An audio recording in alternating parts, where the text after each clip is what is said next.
What's going on, Dodgers fans? Thank you guys so much for tuning in to another episode of the Klein Dodgers podcast. We are presented by Fanduel, TickPick, and BLEAV.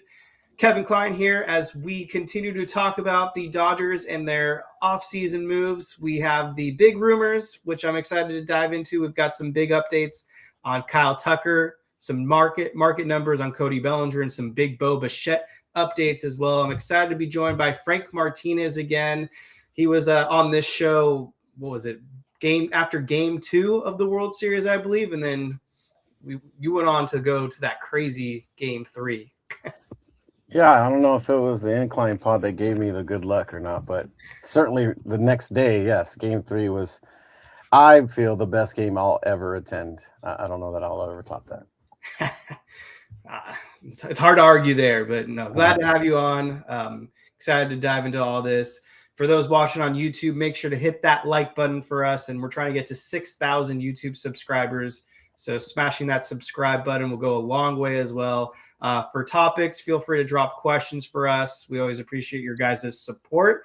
But let's get into the big fish that we all know that's still out there, and his name is Kyle Tucker.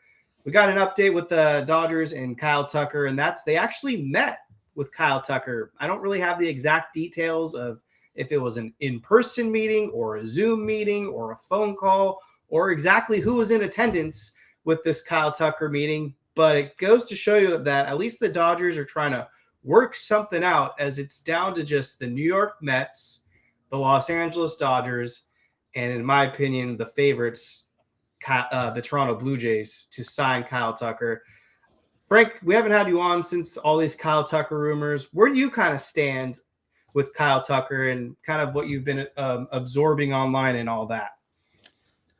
Well, as far as my personal stance, I'd say I fall in line with probably a lot of the general consensus take, and that is if he can fall into our lap on a shorter term deal with the higher salary, then I'm all for that. I'd rather not get stuck in a long-term deal with him for what his initial ask was, and so as far as his talent goes, he'd be a great addition. The Dodgers need an outfield bat. They need a good defensive outfielder, and he checks those boxes.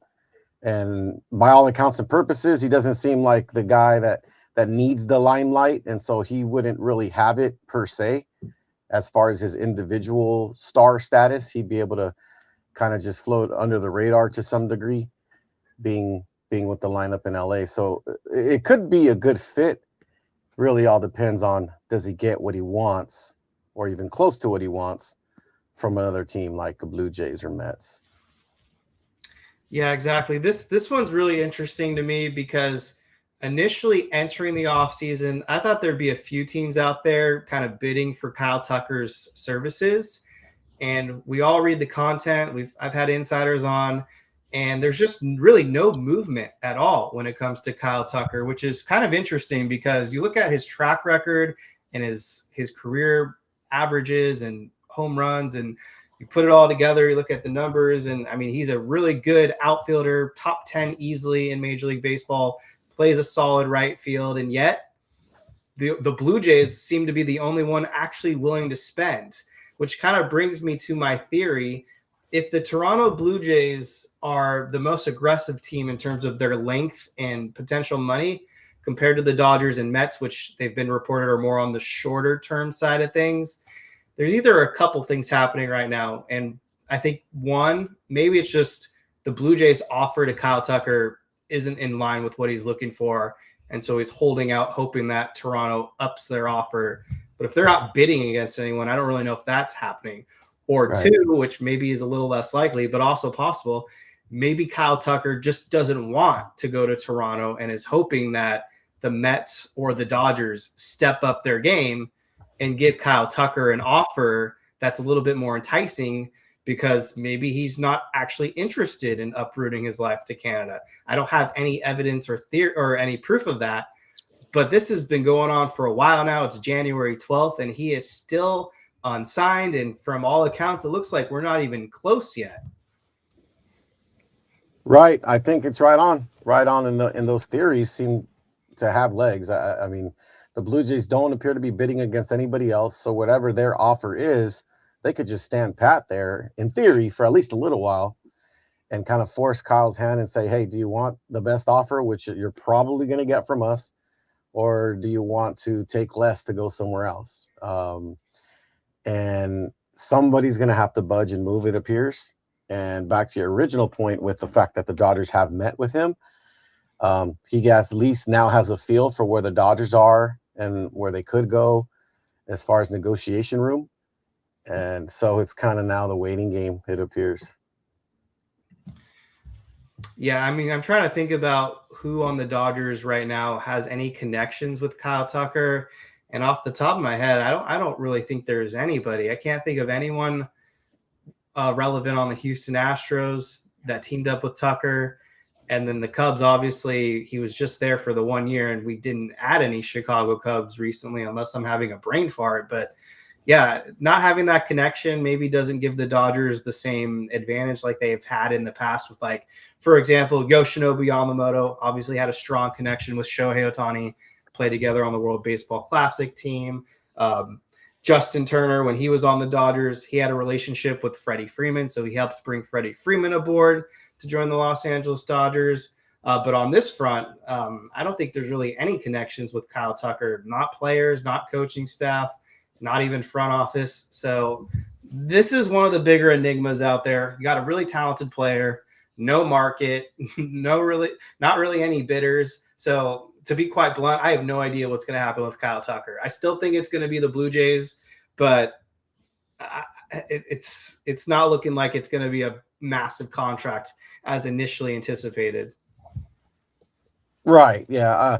I think the only thing that comes to mind, it's a little bit of a reverse connection to some degree, as far as if he has any questions of the Dodgers organization and things of that nature, is he played with Justin Turner, and Justin Turner obviously had a long time here. So, but other than that, seems like the waiting game. And I do feel, I think if there were odds, I don't know what the odds say, but Blue Jays should be the favorites to land him, but you just never know. You never know what the free agent desires. You never know if he bets on himself, playing with a team like the Mets or Dodgers potentially, and opts out next year for a bigger deal, takes one of those deals with opt-outs, something like that. But it'd be nice to have him, that's for sure. Yeah, happy to get your guys' questions on Kyle Tucker. If anyone tuning in live right now has questions for us on the Kyle Tucker front. But I'm going to pivot to another player right now that has nothing to do with the Los Angeles Dodgers, but I'll connect the dots here in a second. We were hit out of nowhere during that Chicago Bears miraculous comeback against the Green Bay Packers. Alex Bregman ditching the Boston Red Sox, going over to the Chicago Cubs. So going from AL to the National League for the first time. Agreed to a $175 million deal with the Cubs. There's also no trade protection and some deferrals. But this is where it gets a little bit interesting, because the Red Sox, I feel like, were pretty confident in their bid for Bregman. And they even said, I think it was Cora said the ball was in his court. And I think they were blindsided when Bregman actually ultimately ditched them for Chicago. And so how this all ties together now, with Bregman not going to Boston, that immediately puts them in the Bo Bichette hunt. And I know that there was a point in the offseason where it felt like maybe it was between the Dodgers, the Blue Jays, and one other team. And that has really shifted momentum in the last few days. We already know about the Philadelphia Phillies jumping in, and they met with Bo Bichette today, but we haven't had any reports yet of what exactly went down. And now with Alex Bregman leaving Boston to go to Chicago, that immediately puts the Boston Red Sox in the mix for Bo Bichette. And on top of that, and we'll get to him in a few minutes, Cody Bellinger and the Yankees, they also continue to have a standoff. And I find that a fascinating case. And so because Cody Bellinger and the Yankees can't seem to come to an agreement, the Yankees are now also in this Bo Bichette market. So this is bad news if you're a Dodgers fan, hoping that Bo Bichette lands in our laps, because at this moment in time, all of a sudden, there's a very competitive market out there. On top of that, you had rumors that Bo Bichette might be seeking between $250 to $300 million. So, Frank, does this deter you? Are you kind of losing faith? And overall, just give us your thoughts on where you stood with Bichette. I think if I was ranking the free agents, I'd much rather have Kyle Tucker than Bo Bichette between those two. But Bo Bichette would be a great plan B potentially. The only question that really jumps out with Bo Bichette and the Dodgers' potential is he's not going to play shortstop, obviously, with the Dodgers. He really have to be willing to take a permanent second base position for now, at least for this next season. And the Dodgers already have a couple of guys that they're going to use second base to get at bats for. And how would that play out potentially? So that's a question mark. And as far as the teams you mentioned for Bo Bichette, if the Red Sox didn't want to pay Bregman $5,175, do they go more to meet the asking price of Bo Bichette? I don't know.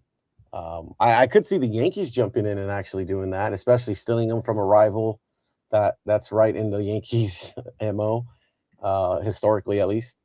And that would plug a hole for them in theory. So Bo Bichette's another bat. Look, I think the Dodgers are just going to play the game of we're here, we're in the background, we're waiting. And if these teams don't meet your asking price and you're going to have to take something less than what you wanted, why not do it here with us where you can maximize all your earning potential off the field and also win some championships. Yeah. I'm a little deterred right now. I don't have a good feeling that the Dodgers are going to land any of these players, and that's honestly okay. I mean, they're on paper still the best projected team in all of Major League Baseball. They've got the highest wins above replacement. They were coming off back-to-back World Series rosters. They've got some young and exciting upcoming players. Some of them they've already given some at-bats to last season, like Alex Freeland, for example. I don't know what they're going to do with Ryan Ward. That's kind of an enigma to me. But getting back to the point with Bo Bichette, I mean, yeah, to your point, if they weren't going to pay Bregman that contract, for example, that's a good point. Like, will they really go higher than to get Bo Bichette? I don't know. And if the Blue Jays sign Kyle Tucker, you can pretty much count them out for Bo Bichette, I think. For the Dodgers, I'm with you. I don't think they're going to offer him anything substantially close to what he's seeking. So I think we need a little bit more intel in terms of what's going on with the Phillies side of things. Yeah. And Bo Bichette, I believe, was asked someone wanted me to dive into it in a second, kind of how Bo Bichette would work on the Philadelphia Phillies. But to kind of conclude this point, I think Bichette's the next domino to fall. I think of the three, Bo Bichette's going to be the next one to fall. You think so? You think Bichette will sign somewhere before Kyle Tucker does? I do. I think there's more of a market right now with Bo Bichette, and he should actually start to get some offers this week. I don't know if they're going to be in the court or stratosphere that he's desiring, but I think now that he's met with the Phillies, his agent's going to have some legs here to go back to the Yankees, the Red Sox, even the Blue Jays, and the Dodgers to start putting in those bids, or he's going to fall off the board fairly quickly. Well, I see it. Makes sense. Oh, yeah. So my buddy, friend of the show, Chris Camella, wanted me to just touch upon real quick. So how would Bo Bichette fit with the Philadelphia Phillies position-wise? Who would have to change positions and where do they move to? So they've got Trey Turner at shortstop. Lock him in. Trey's not moving. Second base, that's a little bit more interesting. So from Philadelphia Phillies writers, they say that Bryson Stott does have the ability to play some third base. So potentially they move Stott to third, Bichette to second. And I know they've been actually trying to trade Bohm for at least over a year now. I could see them moving him to make this work. Yeah, he seems like he'd be the odd man out as long as they have confidence that Stock can move over to third base. Which, yeah, I've heard the same. So it appears it'd be Alec Bohm that would have to move or go to the bench. Yeah. Or, one or the other. All right, we got some questions here and some comments. So, yeah, I encourage you guys to ask your questions. Hit that like button, hit that subscribe button. We'll start with Empire Jeff TV, who does some great Dodgers and other Los Angeles sports content. He thinks Bichette only signs first if it's the Philadelphia Phillies. So I like that prediction. Moose 1032, one of our top listeners. What do you think about Nico Horner if we miss out on Tucker and Bichette? Cubs are looking to move him with the Bregman acquisition. This one's interesting. There's been some information out there that is kind of, what's the word I'm looking for?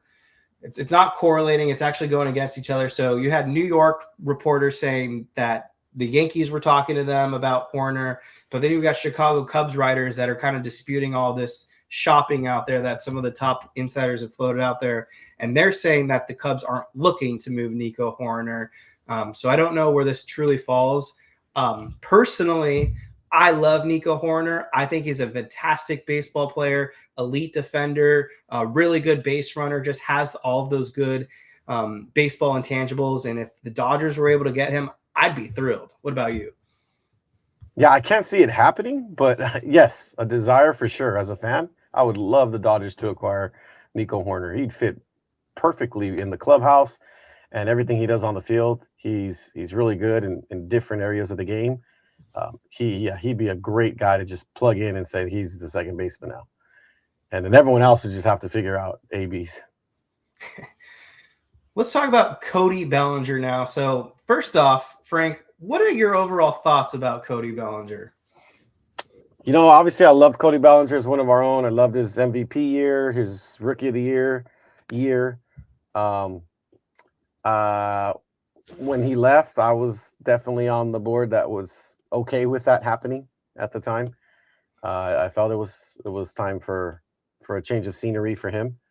And, he's bounced around a little bit now since that happened. And it always did seem like the Yankees were a little bit of a destiny for him. I think ultimately he goes back to the Yankees.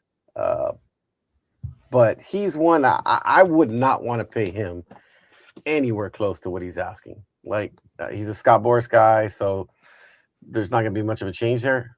He'd have to be humbled and possibly go the Blake Snell route, the Alex Bregman route, as far as taking a really short opt-out laden deal to land with the Dodgers. I think that's the only way that would happen. And if it happened, he'd be an addition in this outfield. He'd be an upgrade defensively in right field, potentially, who can also still play some center. So he'd be solid if it was on a kind of prove it type deal in my view. But as far as a long-term signing, I'm not, the nostalgia doesn't weigh heavily enough for me to pay that much for it. Right. Yeah. So from the point in time when Cody Bellinger got called up through 2020, he was one of my favorite baseball players. Wow. I was crazy, and I was saying he's going to make the Baseball Hall of Fame. I thought he was a Dodgers for life. That's how high I was on him. He was blank check status. And then 21 and 2022 happened, and I was a contrarian in that I thought he was a lock to be non-tendered. I know there were a few others out there that thought the same, but for the most part, I argued with a lot of Dodger fans. They thought, no way, no how. There's no way the Dodgers will non-tender Cody Bellinger. And unfortunately, that is what happened to him. But where we stand in this point in time, I want nothing to do with Cody Bellinger. If the Dodgers were to sign him, I'm not going to complain. I'm not going to cry. I'll embrace him. But just being objective, looking at the player, looking at his last 5 seasons, the ups and downs, the roller coasters, he seems to have figured it out, at least this last season with the Yankees. But maybe that's in parts to playing in New York. I don't know. He can hit lefties, so I'll give him that credit. As a left-handed bat, him being able to hit lefties, It's a good skill to have, but I'm scared to have Cody Bellinger on a huge contract. Not going to lie. I just think it might age poorly. And so where we currently stand with the New York Yankees and the Cody Bellinger situation, who's represented by Scott Boras, I'm surprised that he's rejecting what's been reported to be a 5-year, $155 to $160 million contract from the Yankees. They've made multiple attempts now to give him a good deal, in my opinion. And for some reason, he wants 7 years, or at least Scott Boras wants 7 years. And I don't see any team out there giving him a 7-year deal. I don't think the Mets would do it. Then who else is going to do it? There's been only 3 teams, maybe 4 teams that have actually been in this hunt. And I don't think the Dodgers are going to outbid the Yankees for Cody Bellinger. So I just don't see this happening on the Dodgers side of things. It's almost an X to me. Yeah, I feel that. It shouldn't feel that way, maybe, but it kind of does. Kind of does feel that way with Cody. Looks like you had a question here. Yeah, let's get this question in from Hepatitis C later. So, given the fact that most outfield trade options are heavy platoon bats that are going to be expensive in prospect capital, shouldn't that make Tucker more of a fit? We can just fork up the cash. So there's 2 sides to this coin. I get the argument you don't want to give up a lot of prospects to bring in a player. The issue I have with this, though, is Kyle Tucker is not going to be cheap. On top of that, the Dodgers are in the second luxury tax threshold. So if this were to carry over for a lengthy period of time, they'd be paying essentially double of whatever the price is. So if he's making $35 million, he's a $70 million player because 35 goes to Tucker, 35 goes to the tax bucket and whatnot. And even though funds might not be an issue for the Dodgers, they're still business at the end of the day. They want to run their organization smartly.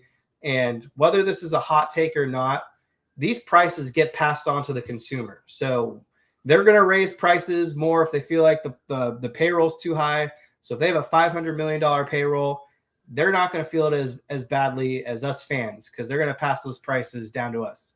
I'm sorry. That's just the reality. The ticket prices will be more. The hot dogs will be more. The water will be more.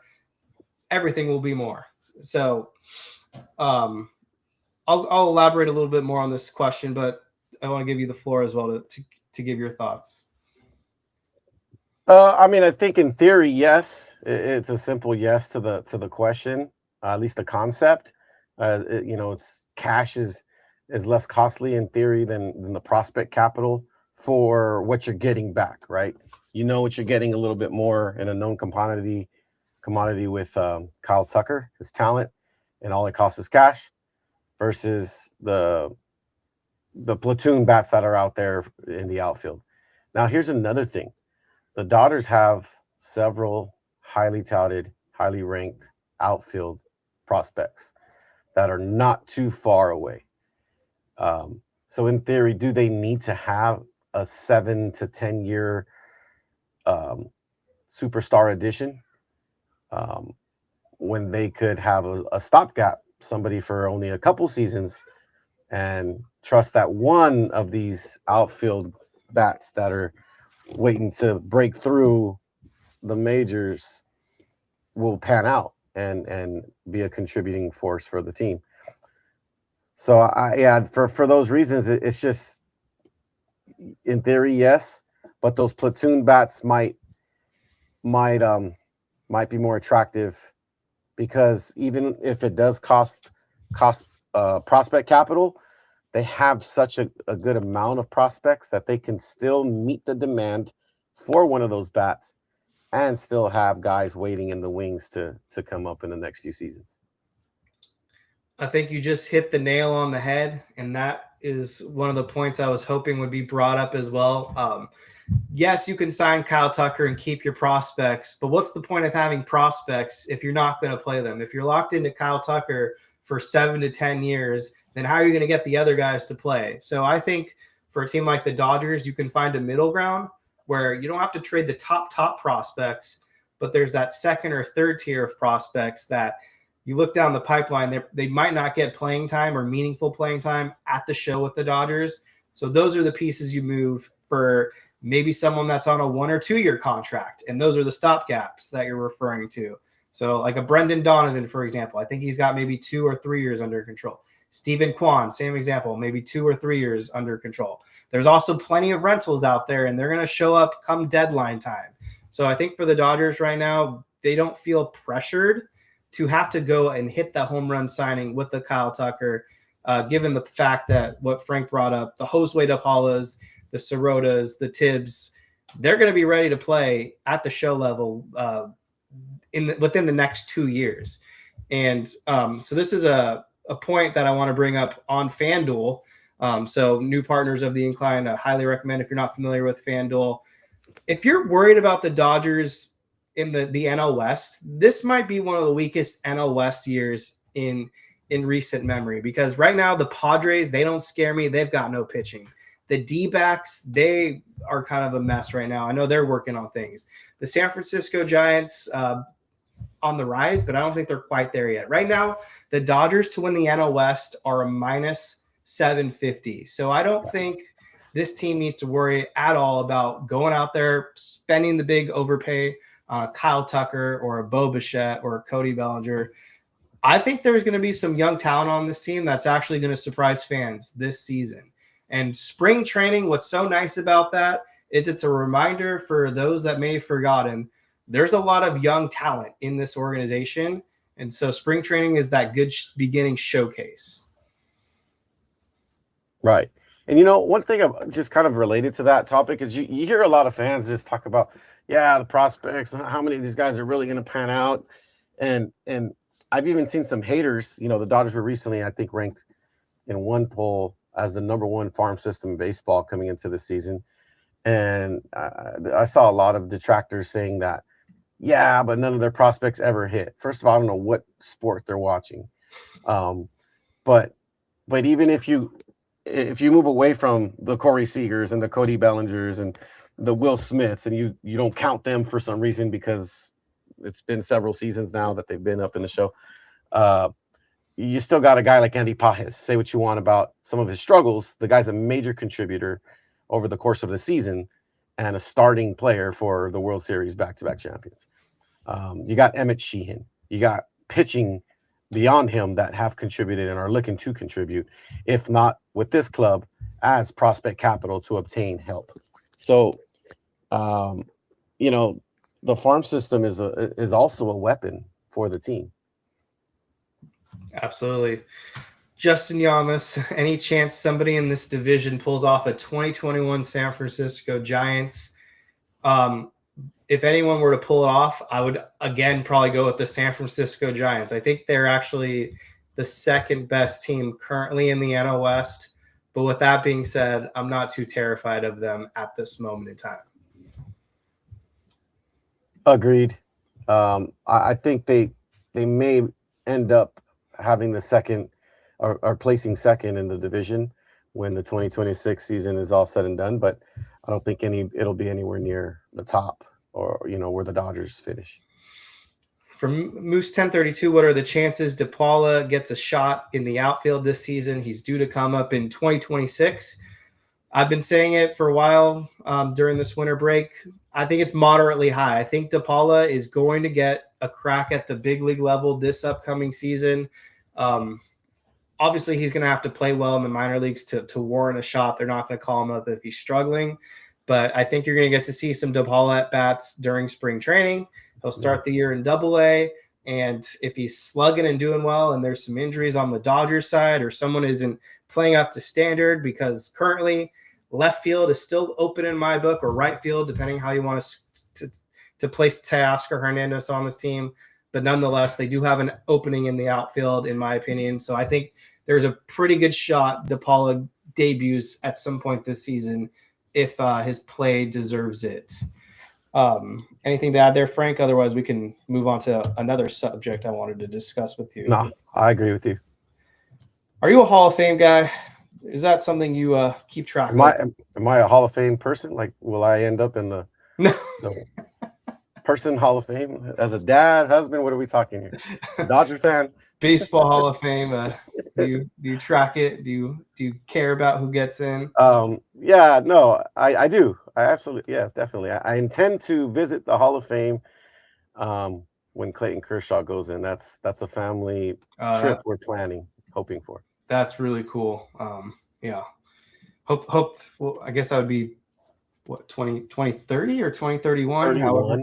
Yeah, I think 31 in the summer. So yeah, it's really cool. I'm trying to pull up the ballot right now of who the candidates are, and we'll just do a quick run through of if any of these guys are Hall of Famers to you. So the one that's kind of leading the edge right now, Carlos Beltran. Would you vote for Carlos Beltran? You know, he's definitely in the Hall of Very Good, in my book, and I would say a borderline Hall of Famer. Yeah. Obviously, what stands out with Beltran is two things I would say is longevity and also his postseason success.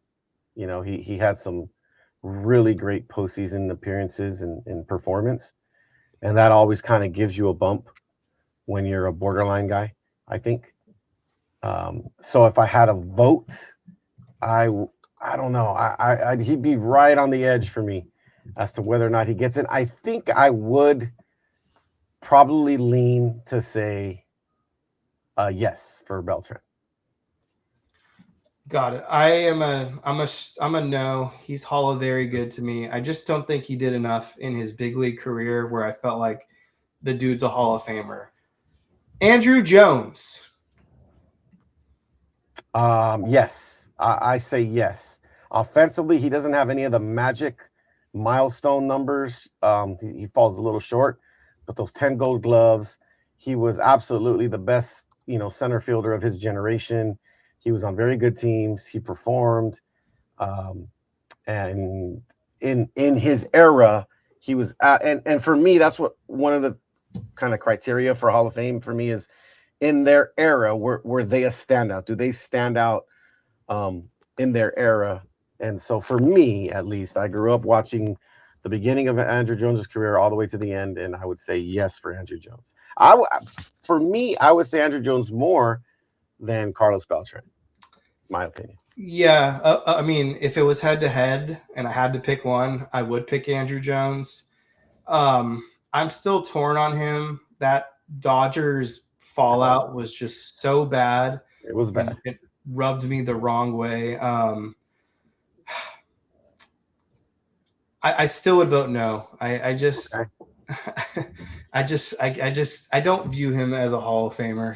He is again Hall of Really Good. If he had 500 home runs or 3,000 hits, I would see it, but he just didn't do enough for me. Chase Utley, for me, it's a no. Hall of Really Good. I just don't think Chase Utley had a Hall of Fame career. What about you? No, a multi-time All-Star for sure. Very good clubhouse veteran guy and Hall of Very Good guy. But no, I don't see a world where he's, in my opinion, gets into the Hall of Fame. And that's a good point by Moose in the comments. Carlos Beltran helped orchestrate the cheating scandal. So if we're going to leave guys like Bonds and Manny and all of them out, and Carlos Beltran, proven cheater, I'm not going to vote for him, especially. Yeah. I'm just going to wrap. What do you think about the guys like A-Rod, Manny Ramirez, Andy Pettit? Who else? Any of those, or are you out on them? I hear the argument for it. I'm and some of my trusted baseball opinion friends all say yes. They all land on everyone else was doing it, so you can't know who was or wasn't. So in that era, they all get in. I say no. I still say no. I can't vote for them because they knowingly cheated. They willingly cheated. It's proven they cheated. We know it. And for me, Hall of Fame also includes character to some degree. To how much of a degree, I don't know. But Yeah. yes, I know that there are people of very shady character that are in the Hall of Fame. I get that. And maybe I wouldn't have voted for them if I knew them either. But this is known character issues. This is known scandal. And so at least for me, I value character. I value playing the game the right way.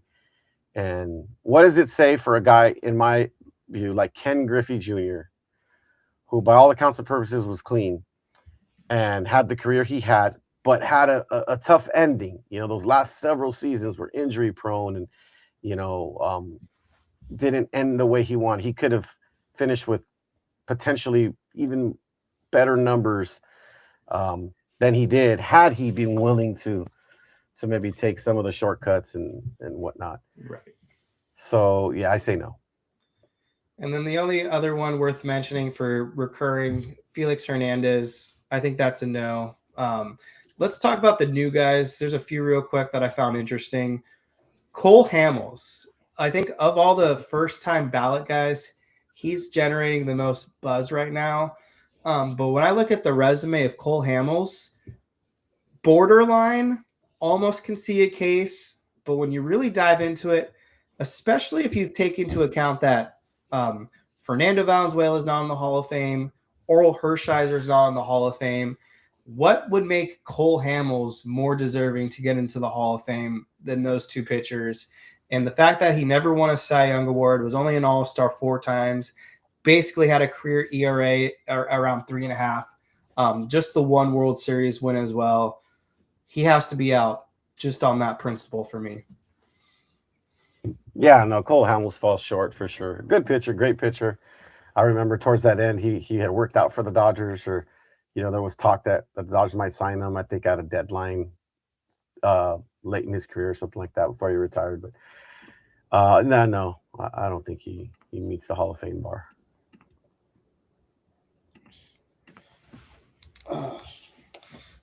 Funny Cole Hamels story, since might as well bring him up. I was a huge Cole Hamels fan for many years. I wanted the Dodgers to trade for him when he was available, and he ended up going to, I think, the Texas Rangers. I know that the asking price was ridiculously high and all that. But when Cole Hamels signed, I think it was the 2021 season, when we were just crippled by injuries, and no matter who put on a Dodgers uniform just seemed to get hurt that year. I remember driving to San Diego. I pulled up into a parking lot and then got the news. I was like, oh, sweet, Cole Hamels. Well, unfortunately, Cole Hamels robbed the Dodgers of $1 million because he never actually pitched for us. Right. Just our luck. But yeah, that is my memory of Cole Hamels in a Dodgers uniform. The rest of these guys don't excite me. Ryan Braun cheated, steroids, won an MVP, doesn't deserve to get in. And then Alex Gordon, Shin-Soo Choo, Edwin Encarnacion, Howie Kendrick, Hunter Pence, Matt Kemp. None of them are Hall of Famers in my book. Agreed. Yeah, they all fall short. So to kind of recap this subject matter, this is the first year I think I can ever recollect that I'm going to have a blank ballot. I would put no one in the Hall of Fame this year. Wow. And it sounds like maybe next year as well. Let me look ahead real quick to see who's first time 2027. What do you think, though, about some of these milestone numbers that historically have been kind of automatic locks for a Hall of Fame? The 500 homers, the 300 wins as a pitcher, 3,000 hits, those kind of things. Some of those numbers we might be seeing the last of guys to ever reach those numbers. And so how are we then going to what are going to be the next wave of criteria for Hall of Fame inductions if guys aren't going to be hitting those numbers? Yeah, no, that's a really good question. So I think it's a little easier, I think, on the pitching side. So what I'll be looking for is Cy Youngs. I think if you've won multiple Cy Youngs, you probably should be in the Hall of Fame. A low FIP, low ERA, always take those into account. K through 9, I think that's kind of always an important metric as well. So maybe you don't have the innings under your belt because of all the ways pitchers are handled these days. But if you have a high strikeout to inning ratio, I'll respect that. There will be ways, but yeah, you're not going to find those 300 win pitchers really anymore. You're not going to find those 3,000 strikeout guys anymore. And then on the hitting side, 3,000 hits will probably be a lot rarer to come by as well, and the 500 home runs. So we'll just have to look for other metrics. But yeah, 2027 is rough as well. Trevor Bauer is on the ballot potentially. Oh, wow. This is a rough ride. Yeah, Todd Frazier, Josh Reddick, Arrieta, Kazmir. Yeah, I might have back-to-back. Oh no, there is one. Buster Posey. Okay, thank you. Yeah, he goes in. Well, we got loan induction maybe.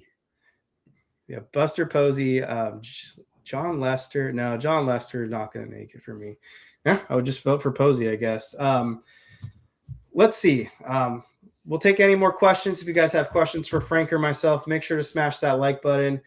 Anything for you, Frank, that you want to touch upon looking down the road, or anything just in general that, was top of mind for you? Yeah, I'm really curious of the bullpen. We had a year in 2024 going into the postseason where we had very little to no starting pitching. The bullpen carried, and then it was flipped for 2025. Starting pitching was dominant and carried a very weak bullpen. And obviously with the Edwin Diaz signing, that's one way of shoring up the back end of the bullpen. I get the feeling that the Dodgers are going to have a strong bullpen next year to go along with and pair with a good rotation as well. And I don't know that people are realizing that enough, at least in my opinion. It's a really good observation, and that's a subject matter that's absolutely going to be worth diving into once people get to see these guys show out in spring training. I think the Dodgers bullpen next year, I'm with you. I think it's going to be really strong as well. I'm excited to see, obviously, Edwin Diaz, closer, Tanner Scott setting him up. Guys like Edgardo Henriquez, I think he'll be a lock to make the opening day roster. Will Klein, I think he'll have a strong case as well. Vesia, Dreyer, very strong lefties, obviously trusted. Robleski is another exciting candidate, whether he's going to start some games, be a Swiss Army knife out of the bullpen. He's been really good. Kyle Hurt, I think he's going to bounce back and finally be healthy and be something for the Dodgers. Kasparius has proven that he has a good track record in high leverage when he's on his game. So there's a lot of exciting options. So I'm with you. I think this Dodgers pen is actually going to be deeper than people realize. And Bruce Graterol, I see him being mentioned as well, potentially him back. And Trinan, hopefully he bounces back. So yeah, the bullpen is actually deep for the Dodgers. So I'm with you. Although I think we've seen the best of Blake Trinan. I don't know that. I was looking at something that caught my eye. My son and I, we just love to watch highlights randomly. New videos will drop, whatever. And before you get to this question here, but Blake Trinan, he's on the wrong end of close plays, robbery plays where the defense bailed him out in a big situation. I know his performance in Game 5 against the Yankees will go down forever in Dodger lore. But anyway, you just mentioned his name, and I've been thinking this. I love what he's given to the team, but I think he's been declining for some time now, and I don't see a bounce back for him personally. But I digress. Yeah, I think this is Blake Trinan's last year with the Dodgers. Could be his last year at the big league level altogether, and he may retire.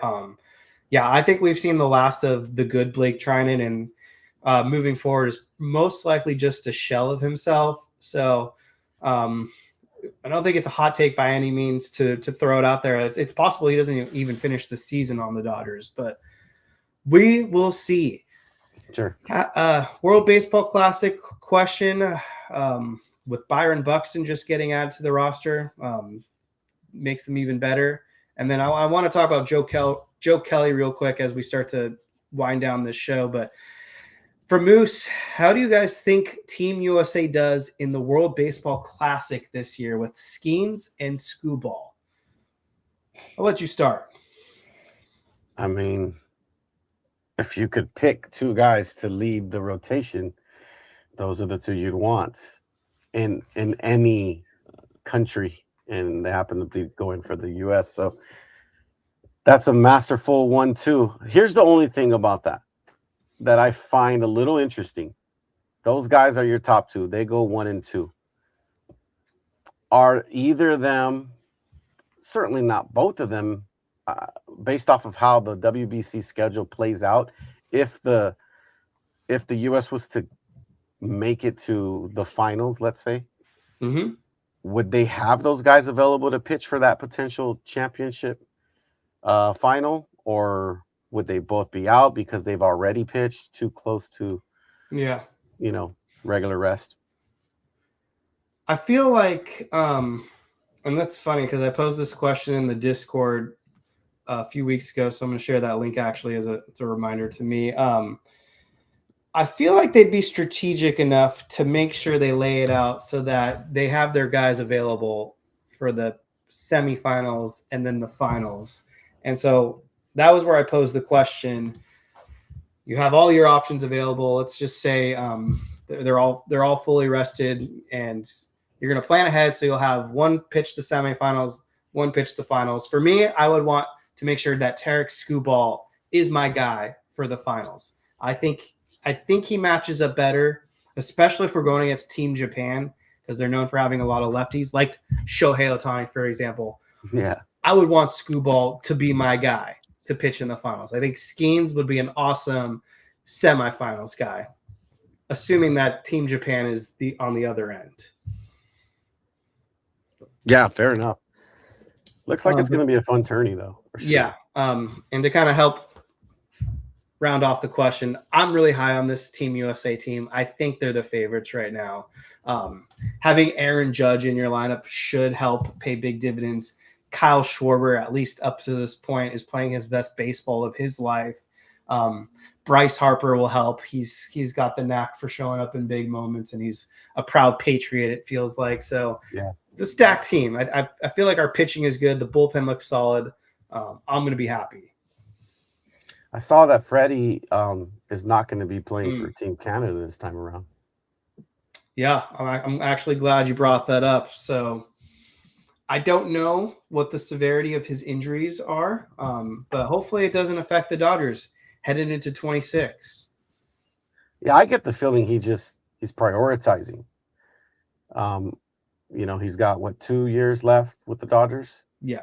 And I get he wants to finish strong. He wants to continue performing and at least close to his initial seasons. And so there could be something else. I know it just said personal reasons, but I get the feeling it's just a prioritization thing. And he'd rather kind of take a long spring training potentially and just continue working his way back to being ready for a name, because he's been one of the most vocal guys about repeating going into last season and now three-peating going into this season. At the parade rally, he was very vocal about, job 2026 job starts right now and dropping the mic. So yeah, no, it's definitely true.